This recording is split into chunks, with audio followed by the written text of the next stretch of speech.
curso desta semana é sobre contratação direta na administração pública. O tema é apresentado pelo advogado e professor de Direito Administrativo Eliesley Silva. Nas aulas, ele aborda as principais questões relacionadas à inexigibilidade e dispensa de licitações. Tudo isso e muito mais, agora no Saber Direito. Sejam bem-vindos, queridos espectadores, queridas espectadoras, ao programa Saber Direito da TV Justiça.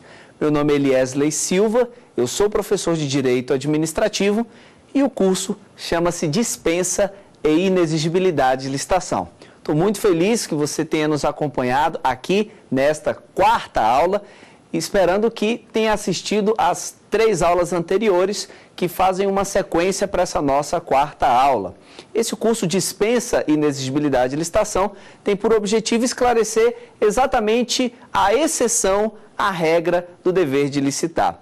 Como regra, a administração pública constitucionalmente está obrigada a fazer licitação pública para contratar obras, serviços, compras e alienações. Excepcionalmente, a Constituição permite que a administração pública contrate diretamente aquele interessado e, portanto, ela poderá fazer isso por meio de dispensa ou inexigibilidade de licitação. Na nossa aula de hoje, nós vamos tratar a respeito da licitação dispensada.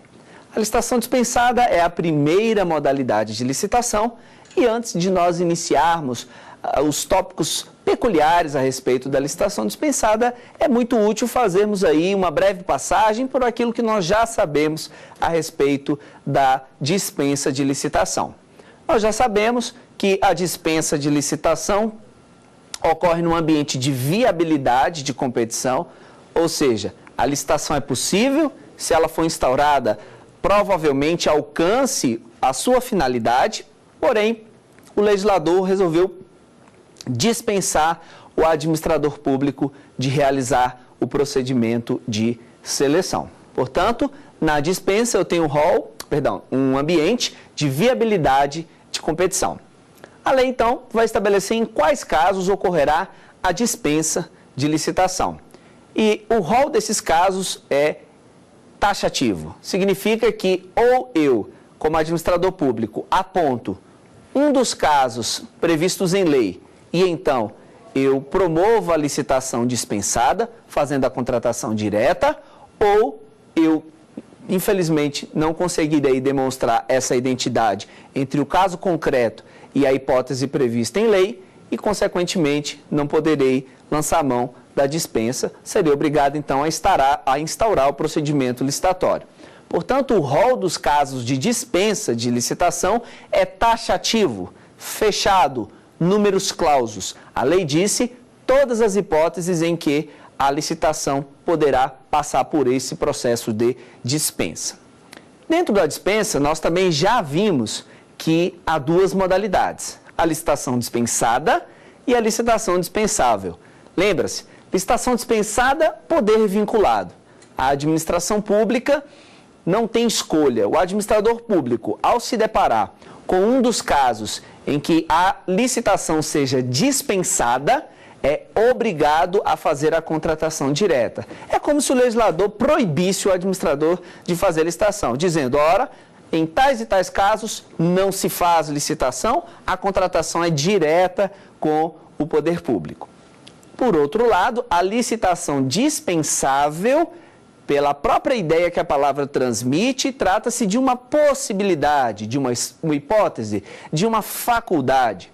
Aquelas hipóteses que são, na verdade, 34, a lei prevê, então, o administrador público tem a opção de ou fazer o procedimento licitatório, conduzir a disputa até o fim, ou selecionar um particular e, com ele, fazer a contratação direta por licitação dispensável. Portanto, lá nós temos poder discricionário.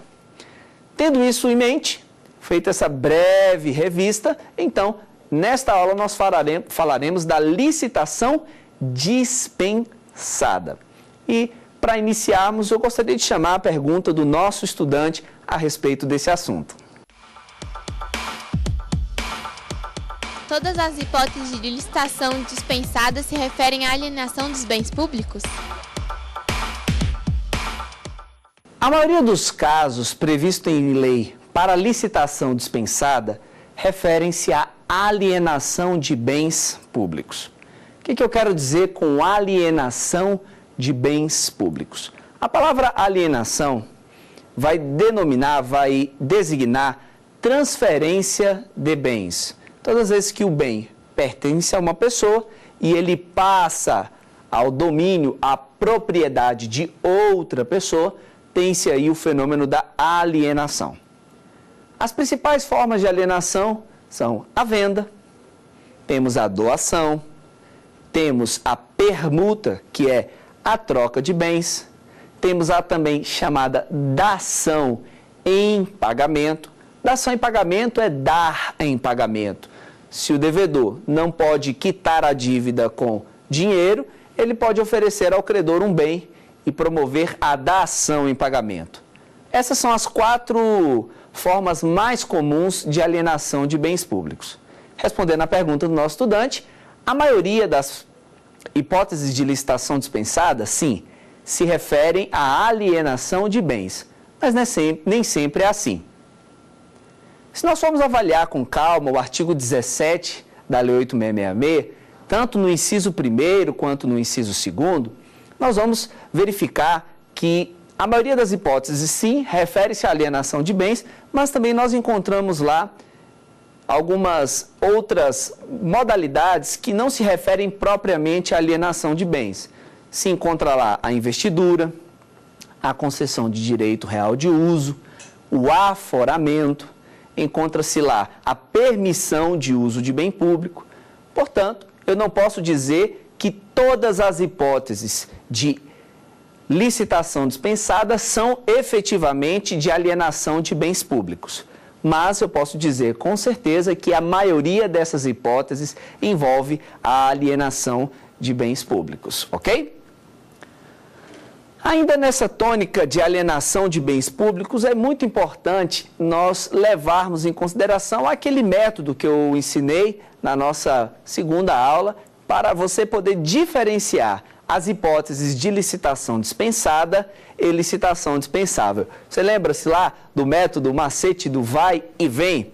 Funciona da seguinte forma, caso, porventura, você não lembre ou não tenha tido a oportunidade de acompanhar a aula. Nós falamos a respeito da seguinte ideia. Todas as hipóteses do artigo 17, de alguma forma, eles se referem a bens que saem do Estado e se transferem a terceiros. Ou pelo menos bens cuja posse sai do Estado e passa a terceiros. Nessas situações, veja, o que acontece do ponto de vista da administração, vai. Como eu disse, se a administração pública é proprietária deste livro e ela vende este livro ao terceiro com a qual ela contrata, do ponto de vista da administração, qual é o movimento que se faz? Vai. O bem sai da administração e vai para o terceiro com a qual ela vai celebrar o contrato. Portanto, a licitação dispensada, ela trata basicamente disso, da migração de bens, seja quanto à propriedade, seja quanto à posse, da administração para terceiros com as quais ela deve contratar. É assim, então, que ocorre a licitação dispensada. Já a licitação dispensável, lembra-se, falamos lá do movimento vai e vem, a licitação dispensável, ela já trataria de hipóteses em que o bem pertence ao particular e, então, a administração, por uma necessidade de uma contratação, recebe esse bem do particular. Portanto, na licitação dispensável, o poder público recebe obras, serviços, fornecimentos, dentre outras hipóteses. Feita essa distinção básica entre licitação dispensada e licitação dispensável, como uma no movimento vai, licitação dispensada porque a administração transfere bens, aliena bens como uma regra geral, e licitação dispensável vem porque ela recebe contratações, recebe objetos contratuais, obras, serviços, compras e assim por diante. É importante levar em conta que essa regra não é uma regra, assim, digamos, absoluta, porque excepcionalmente você encontra lá, dentre as hipóteses de licitação dispensável, a alienação de bens e também na licitação dispensada você encontra outras hipóteses que não alienação de bens.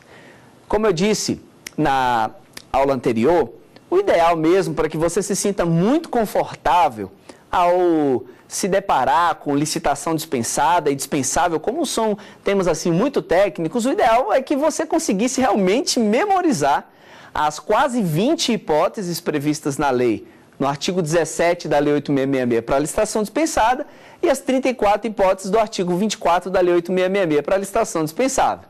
Mas se você porventura não puder memorizar essas mais de 50 hipóteses, esses macetes, esses métodos que eu estou te dando podem com certeza te fazer num determinado momento, ter aí um atalho para encontrar uma resposta. Seja uma resposta para uma questão de prova de concurso, exame da Ordem dos Advogados, ou mesmo para você que trabalha com licitações ou um cidadão que busca se atualizar a respeito daquilo que o Estado tem feito. Então, com esses mecanismos que eu estou te ensinando, você pode fazer distinção entre licitação dispensada e licitação dispensável.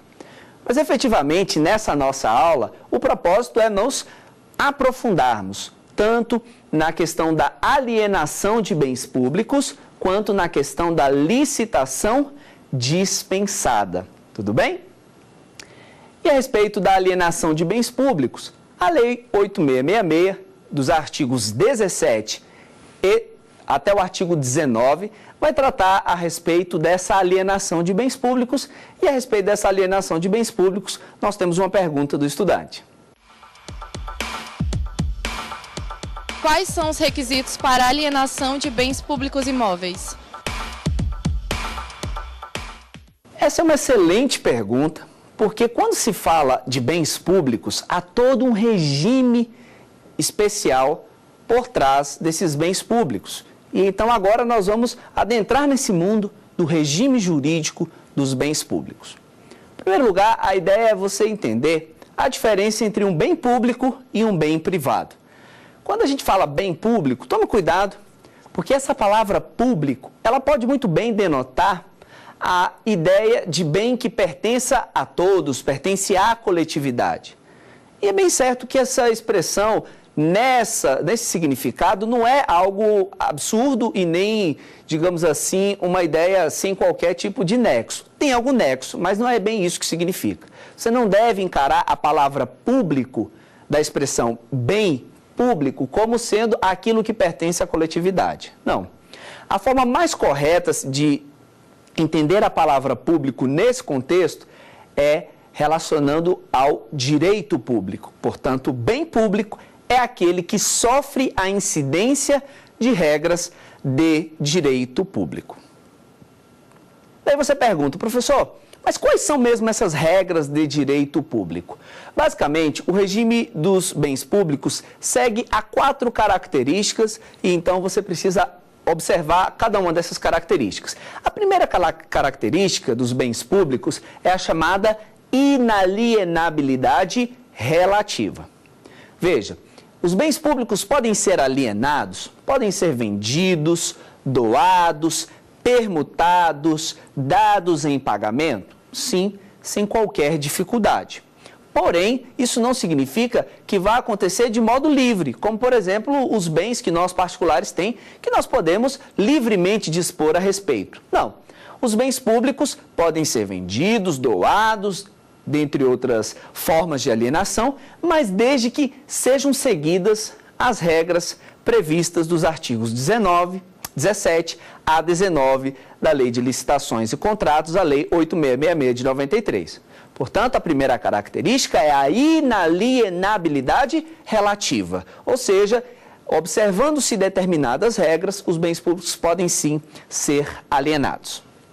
A segunda característica do regime jurídico dos bens públicos é a característica da impenhorabilidade. Os bens públicos são impenhoráveis. O que significa isso? Que as entidades que tenham bens públicos, uma vez contraindo dívidas, e não havendo o voluntário pagamento dessas dívidas, não podem ter bens penhorados. Por exemplo, se uma pessoa ingressa com uma ação contra o INSS, Autarquia Federal, e não há um pagamento voluntário, jamais essa pessoa conseguiria que o juiz determinasse a penhora de bens do INSS, porque na qualidade de autarquia, os bens do INSS são bens públicos. E como nós estamos vendo, uma de suas características é a impenhorabilidade. Os bens públicos não podem ser objeto de penhora. Aí você me pergunta, mas professor, como então os bens públicos, como as entidades que têm bens públicos vão pagar dívidas? O artigo 100 da Constituição estabelece a execução especial pelo sistema de precatórios. É por precatórios que essas entidades vão pagar suas dívidas e não pela penhora de bens públicos. A terceira característica desse regime jurídico especial dos bens públicos é a característica da não onerabilidade. O que é a não onerabilidade? Primeiro é importante entender o que é onerar um bem. Onerar um bem é utilizar um bem como garantia de que determinada obrigação será cumprida. Isso é feito, vamos colocar as duas formas mais comuns no sistema jurídico, que são a hipoteca e o penhor. A hipoteca incide sobre bens imóveis. Portanto, se eu quero, por exemplo, obter um empréstimo e por algum motivo o banco me exige uma garantia, eu posso fazer a hipoteca de um bem imóvel para dizer o seguinte: se eu não pagar o empréstimo, então o banco, o credor, terá este imóvel hipotecado como uma forma de obter o pagamento desse valor que é devido. O penhor seria a ideia semelhante, com a diferença que o penhor incide sobre bens móveis. Eu posso penhorar este relógio, esse relógio, eu posso empenhar este anel, eu posso empenhar bens móveis e hipotecar bens imóveis. E quando eu digo que os bens públicos são não oneráveis, eu digo exatamente isso, que os bens públicos não podem ser objeto de hipoteca e nem penhora. Você não imagina o Brasil tomando um empréstimo com FMI, hipotecando o Palácio da Alvorada, ou hipotecando o Palácio do Congresso Nacional. Isso não pode acontecer, é juridicamente impossível, porque os bens públicos são não oneráveis. E a quarta e última característica do regime jurídico especial dos bens públicos é exatamente a imprescritibilidade. Os bens públicos são imprescritíveis. E, dizendo isso de uma forma bem simples, o que significa isso? Que os bens públicos não podem ser tomados por uso capião. Se você, porventura, não sabe do que se trata ou tem uma ideia um pouco vaga, o que é o uso capião? É aquela modalidade de aquisição de propriedade em que alguém, tomando a posse de um bem de forma mansa e pacífica por um certo período, e lá no direito civil estuda-se isso com mais detalhes, pode então requerer ao juiz que essa posse seja transformada em propriedade. E então pode adquirir esse bem por uso capião. Como os bens públicos não são prescritíveis, são imprescritíveis, não podem ser tomados por uso capião. Então, quando você vê, por exemplo, essas invasões de terras públicas, prefeito habitacional ou até de regularização fundiária, pode saber, mesmo que as pessoas morem ali naqueles terrenos irregularmente por anos e anos, 100 anos que seja, no momento em que o Estado resolver reclamar a propriedade, ele tem esse direito porque os bens públicos não podem ser tomados por uso capião. Tendo em mente essas 4 características dos bens públicos, isto é, inalienabilidade relativa, impenhorabilidade, não onerabilidade, imprescritibilidade, é isso que você deve pensar quando você afirmar bem público. A palavra público, ela designa esse regime jurídico que assegura aos bens públicos essas 4 características. Portanto, esse é o bem público.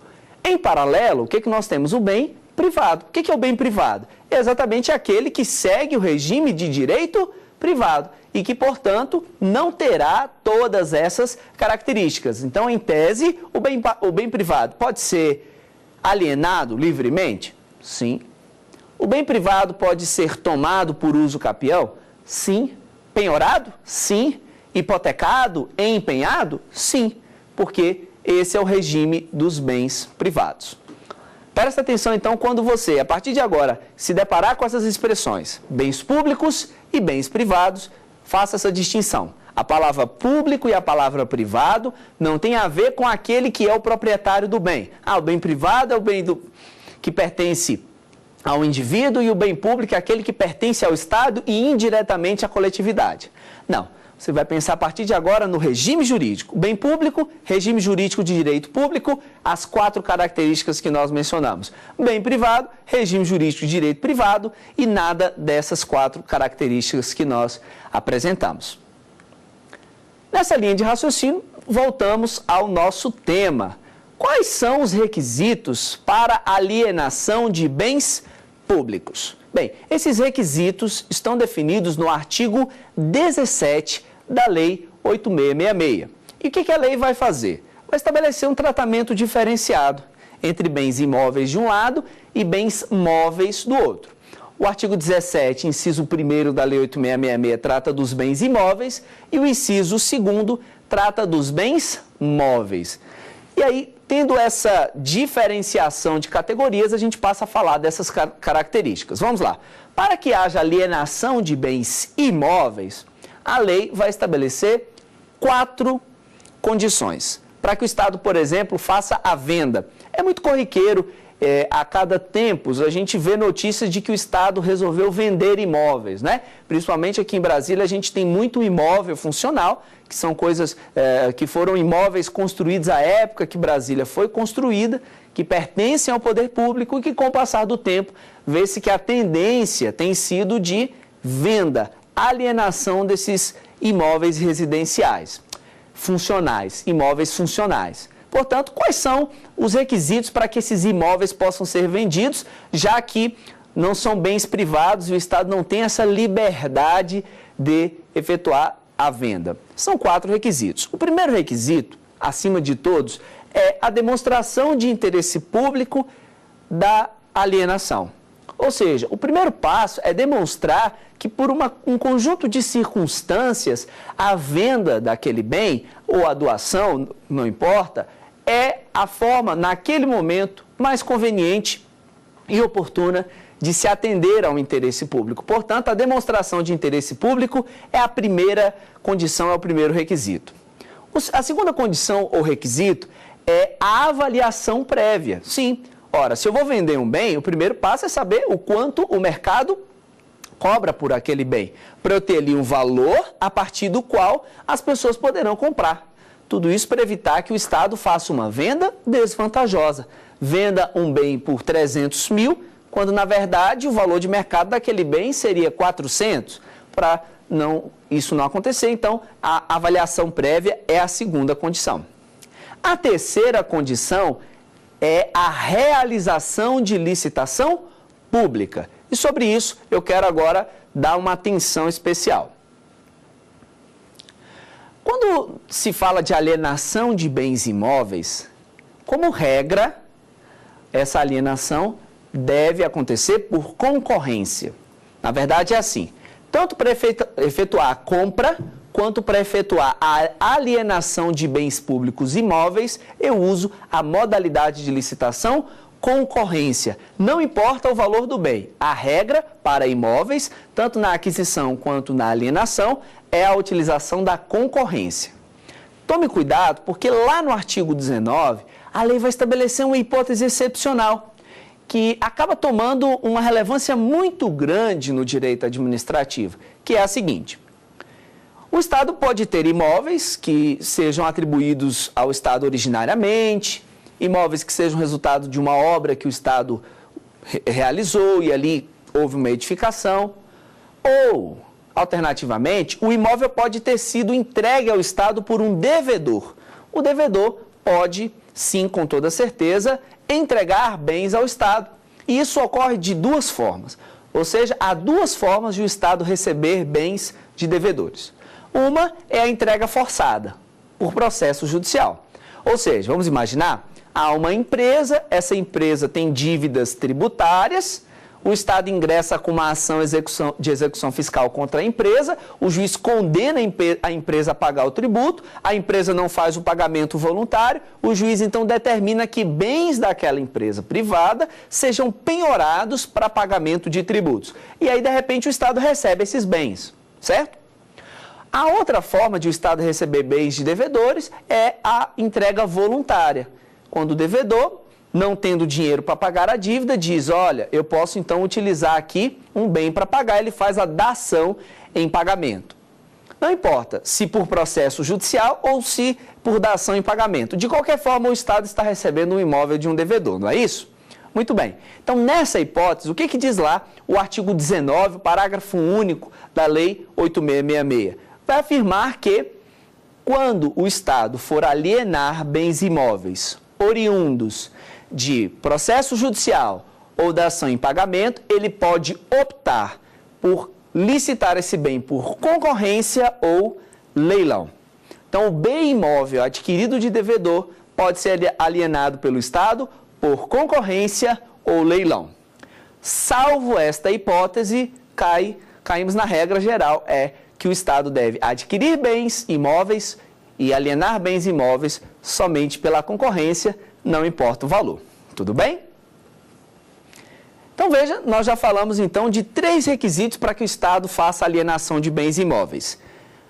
Demonstração de interesse público, avaliação prévia, realização de licitação que, em regra, ocorre na modalidade concorrência e, por fim, autorização legislativa. Essa aí é a característica muito importante, condição muito importante, a autorização legislativa. Quando o Estado quer alienar bens imóveis, ele tem de antes obter uma autorização legislativa. Por exemplo, na esfera federal, essa autorização é dada pelo Congresso Nacional. Tome cuidado, porque não são todos os bens imóveis. A autorização legislativa ela só é requisito para alienação dos bens que pertencem às pessoas federativas, União, Estados, DF, municípios, os bens que pertencem às autarquias e às fundações públicas. Então, para a administração direta, autarquias e fundações públicas, a alienação dos bens imóveis dar-se-á mediante autorização legislativa. Portanto, será autorização legislativa, realização, demonstração do interesse público, avaliação prévia e, por fim, realização de processo licitatório na modalidade concorrência. Ficou fácil entender? Então, são estes os requisitos para alienação de bens públicos e imóveis. E os bens públicos imóveis? Como fica? O inciso 2º do artigo 17 da Lei 8.666, então, vai tratar da alienação de bens móveis, que é bem mais simples que a alienação de bens imóveis. Por quê? Para fazer alienação de bens móveis, são só 3 requisitos. Demonstração de interesse público, realização de avaliação prévia para definir o valor do bem e realização de licitação. E aqui inverte a polaridade. Enquanto no bem imóvel, como regra, a modalidade cabível é a concorrência, no bem imóvel, a modalidade cabível é o leilão. Ou seja, o Estado, ao fazer a venda de bens móveis, via de regra, utiliza leilão. A concorrência seria uma modalidade que também eu poderia utilizar para alienar bens móveis, mas ela só é obrigatória a partir de R$650 mil. Ou seja, quando o bem móvel ou o lote de bens móveis for superior a R$650 mil, o valor estimado for superior a R$650 mil, aí é obrigatória a concorrência.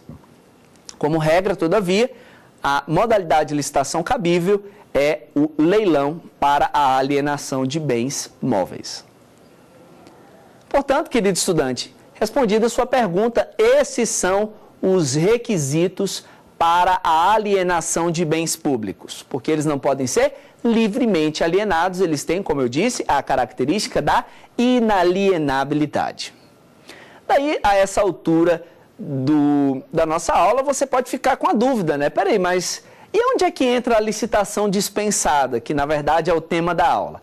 Ela entra exatamente aqui, porque tanto no inciso 1º quanto no inciso 2º do artigo 17 da Lei 8.666, há uma previsão de que em determinados casos o Estado vai alienar um bem imóvel, vai alienar um bem imóvel e das 4 características dos bens imóveis e das 3 características dos bens móveis, uma delas será dispensada. Qual?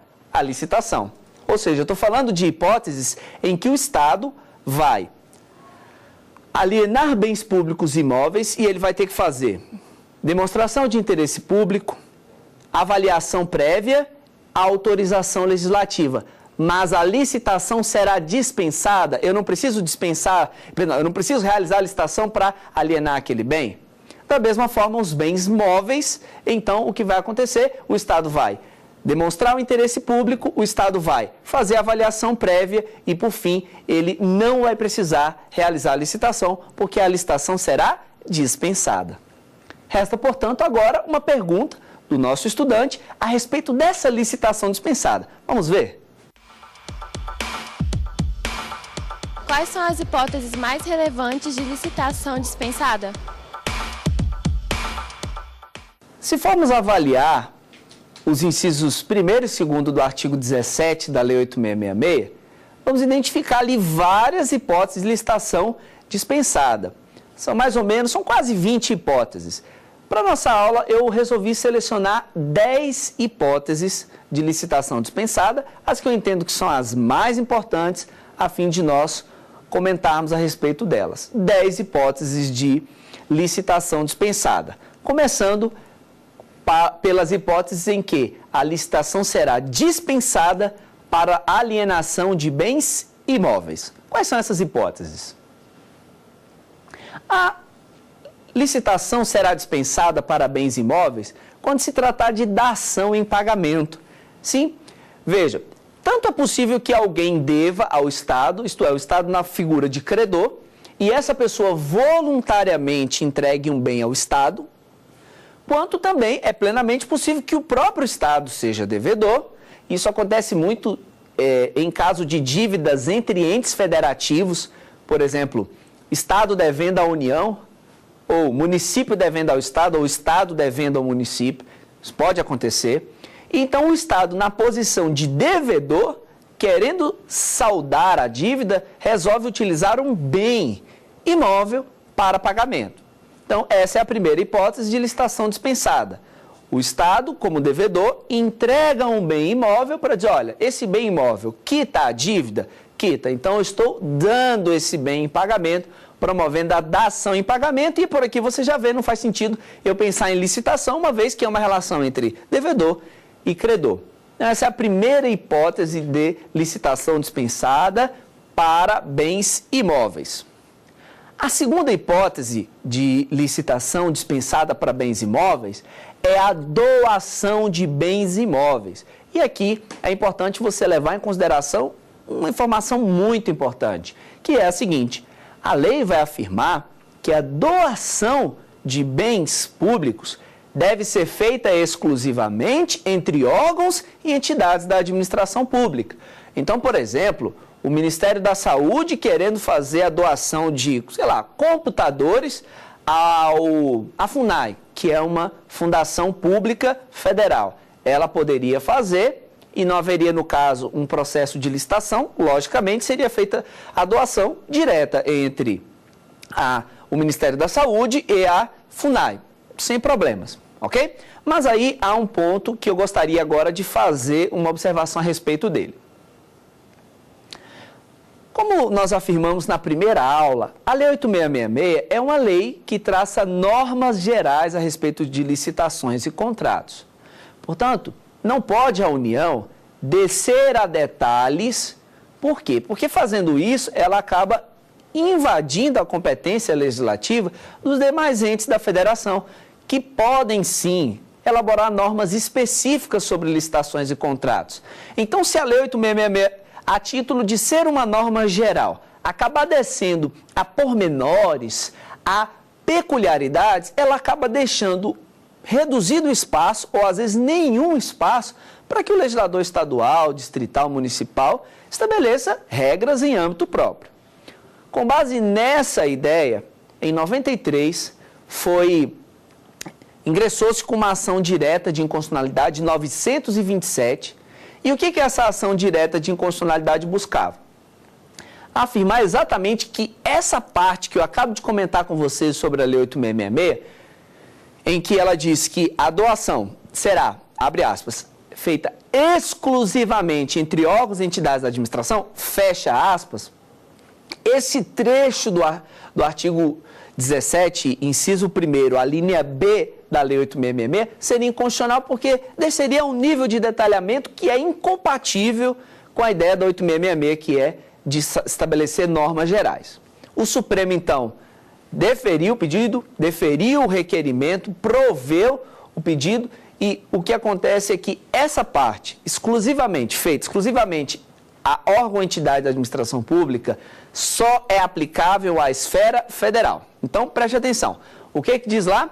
Doação de bens públicos feita exclusivamente entre órgãos e entidades da administração pública. Essa parte que acaba direcionando para ser exclusivamente entre órgãos e entidades da administração pública foi declarada pelo Supremo inconstitucional como norma específica. Logo, como norma geral, só pode valer como norma específica, como é uma norma federal, somente a União é obrigada a observar, os estados, o DF e os municípios podem fazer doações e não necessariamente ficarão restritos a fazê-las exclusiva entre órgãos e entidades da administração pública, entendeu? Então, só para ficar muito claro, porque meu papel aqui é descomplicar as coisas, a declaração de inconstitucionalidade que o Supremo fez sobre esse dispositivo é para dizer o seguinte: o dispositivo está vigente, ele é eficaz, mas ele só pode ser aplicado à União.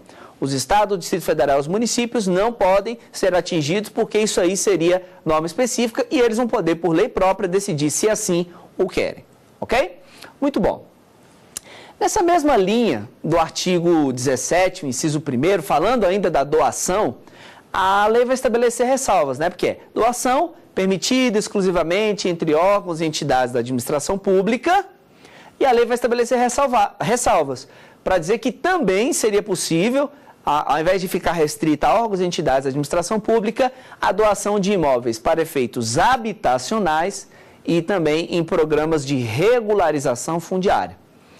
Logo, por essa hipótese, o que acontece, quando o Estado vai fazer regularização de terras invadidas, aqui o Distrito Federal, por exemplo, é bastante presente, né, em relação a essa questão, porque durante um tempo no Distrito Federal houve uma verdadeira corrida imobiliária, porque muitas áreas públicas foram invadidas e construíram-se condomínios, e aí nós temos coisa de 20 anos que até hoje não foram regularizadas. O ponto é, quando isso for feito, algumas opções o Estado terá para regularizar essas terras. Uma delas é, por exemplo, nas comunidades carentes, em que dificilmente as pessoas vão ter disponibilidade financeira para comprar aqueles imóveis, atendendo aí o direito social de moradia, previsto no artigo 6º da Constituição, o Estado fazer a doação desses bens imóveis para essas pessoas. Existe previsão legal para isso no contexto de programas habitacionais, ok? Então, para sintetizarmos, a segunda hipótese de licitação dispensada para bens imóveis é doação permitida exclusivamente entre órgãos e entidades da administração pública, ressalvados os casos de programas habitacionais e programas de regularização fundiária, em que o Estado também poderá promover a doação de bens imóveis em favor de particulares. Essa é a ideia. A terceira hipótese de licitação dispensada para bens imóveis refere-se à permuta. Sim, a permuta, que nada mais é que a troca de bens. E a lei vai mais uma vez afirmar que no caso da permuta, lá na linha C do artigo 17, inciso 2º da 8666, a linha C do inciso 2º do artigo 17 da lei 8666, afirmar que a permuta também ela é permitida exclusivamente entre órgãos e entidades da administração pública. Então o Estado só pode trocar bens entre órgãos e entidades da administração pública. Aqui vale a mesma questão da ação direta de inconstitucionalidade número 927 do Supremo, que afirma que essa disposição da Lei 8666 só pode ser aplicada à União. Mas a própria lei estabelece uma ressalva, que é quando o Estado queira permutar o seu bem, o bem público, por um bem de um particular, cujas condições de localidade e instalações assim o justifiquem. Portanto, a hipótese de o Estado ter um bem imóvel que fica numa determinada região da cidade e o Estado, sei lá, pretenda instalar uma nova secretaria no centro da cidade, mas ali ele não tenha bem imóvel, ao invés do Estado fazer a locação desse bem, ele pode propor ao particular a permuta. Diz, olha, você tem um bem aqui no centro, é um bem com uma metragem pequena, digamos assim, eu tenho um bem que é mais afastado, mas é um galpão, ele tem uma metragem melhor, etc. e tal, os valores são mais ou menos equivalentes, particular. Quer fazer a permuta? É bom para mim, poder público, pode ser bom para você, eu não sei, e então o Estado pode efetuar essa permuta e ele não vai precisar, obviamente, pela própria circunstância do caso, ele não vai fazer uma licitação, essa permuta vai se dar entre o Estado e aquele particular que tem aquele bem imóvel que é de interesse do Estado. Eu disse que eu falaria sobre 5 hipóteses de licitação, dispensada para bens imóveis. Nós já falamos de doação, falamos da doação, falamos da permuta e agora eu continuo para falar, falamos de dação e pagamento, né? Falamos de doação, falamos da permuta e agora a gente vai falar a respeito da investidura. Bem, cuidado, para você que já tem estudado direito administrativo há um bom tempo, você corre o risco aí de talvez confundir um pouco a investidura com a investidura do servidor público que se dá com a posse do cargo. Esqueça. Investidura aqui na 8666 não tem nada a ver com isso. A investidura é um conceito que a lei criou para designar basicamente 2 situações que são até um pouco difíceis de explicar assim, sem que eu tivesse à disposição talvez um quadro para desenhar para você. Eu espero que você consiga entender. Caso contrário, enfim, você pode me procurar e me encaminhar um e-mail com dúvidas aqui. O próprio programa Saber Direito já disponibiliza um e-mail que vai ser comunicado a você para que você possa encaminhar dúvidas e aí será um prazer enorme poder esclarecer isso melhor para você. Mas o fato é, a investidura são 2 situações. A primeira é a seguinte, quando o poder público tem um terreno e tem vizinhos nesse terreno, suponhamos vizinho de um lado, vizinho do outro, o poder público tem o terreno do meio. Daí o poder público realiza naquele terreno uma obra pública, mas a obra não toma a totalidade do terreno, fica uma parte do terreno ociosa.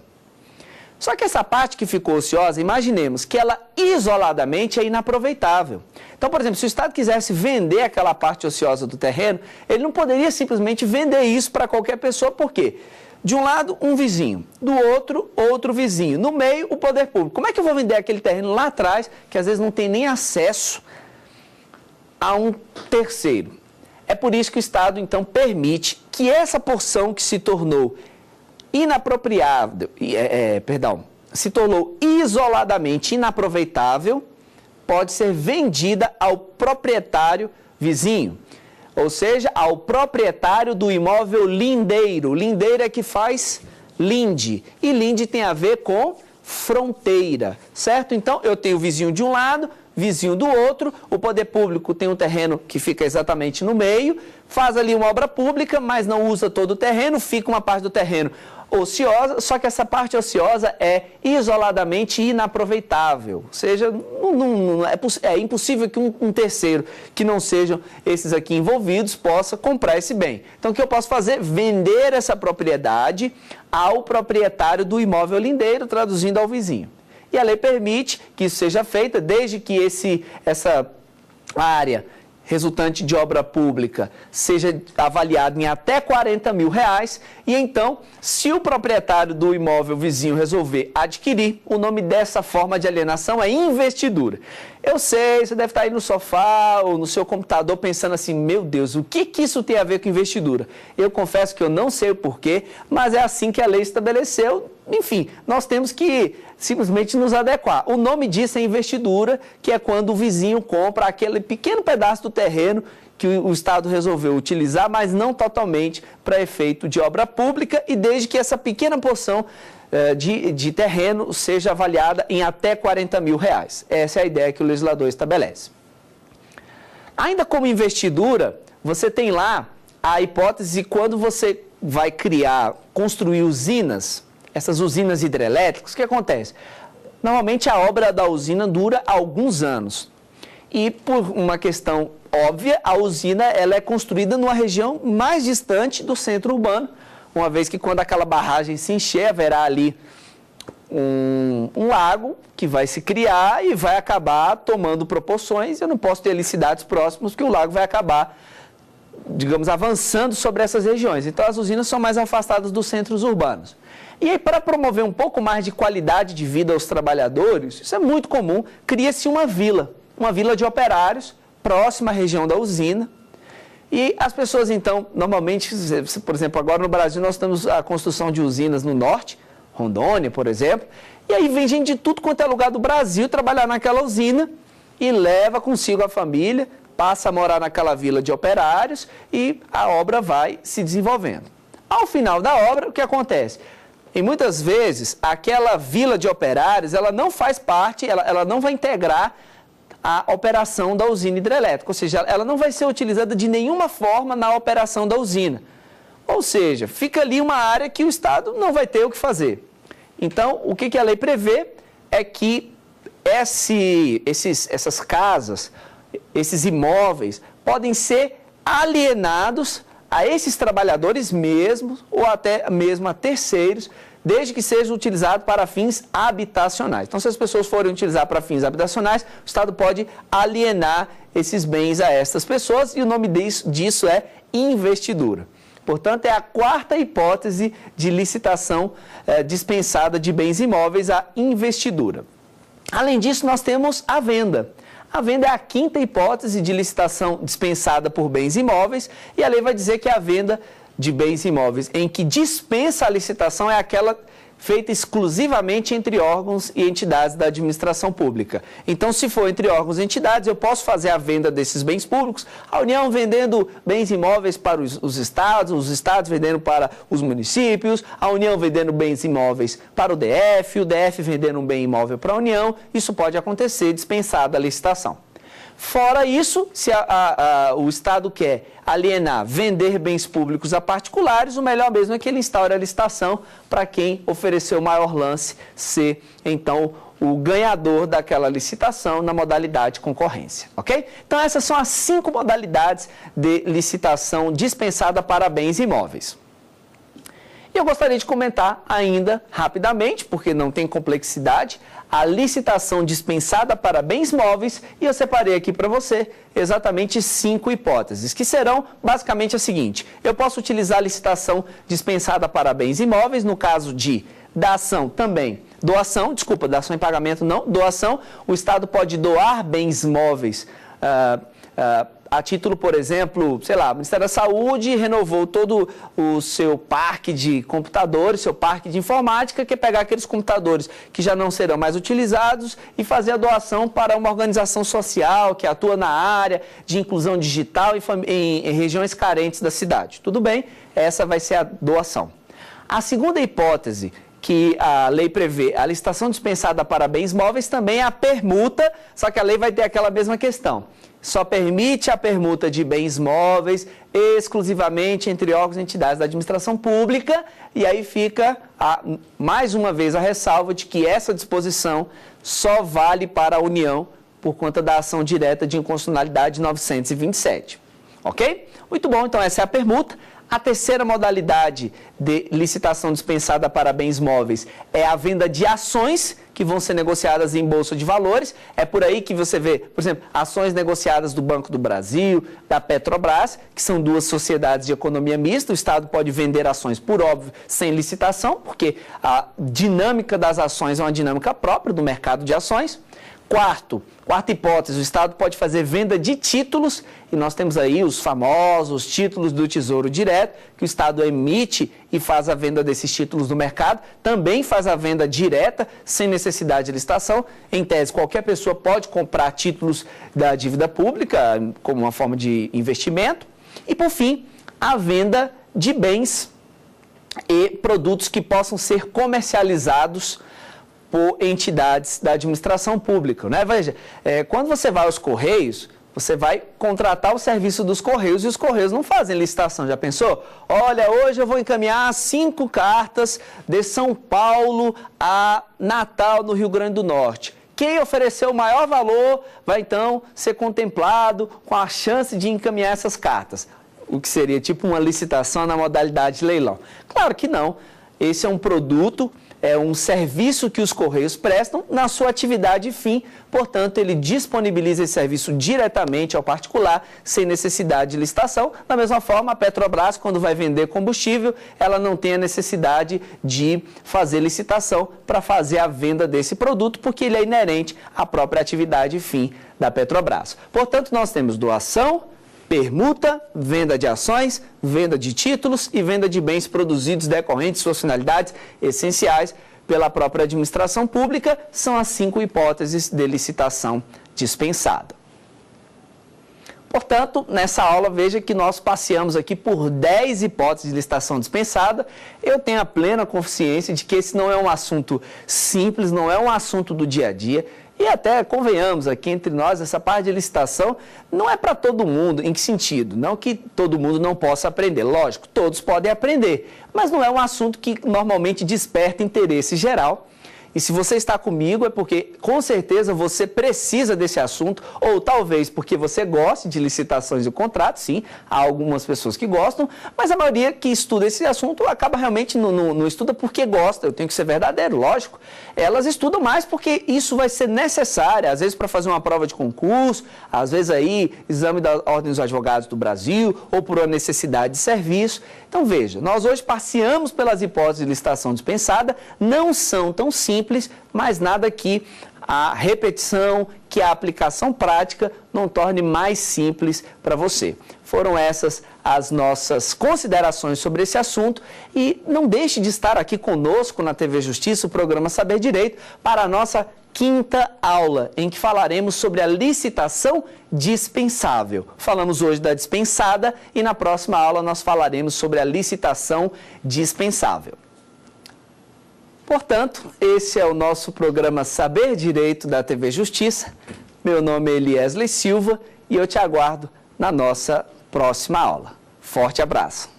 Tem dúvidas sobre o assunto? Então manda um e-mail para saberdireito@stf.jus.br. Você também pode estudar pela internet. É só acessar tvjustiça.jus.br.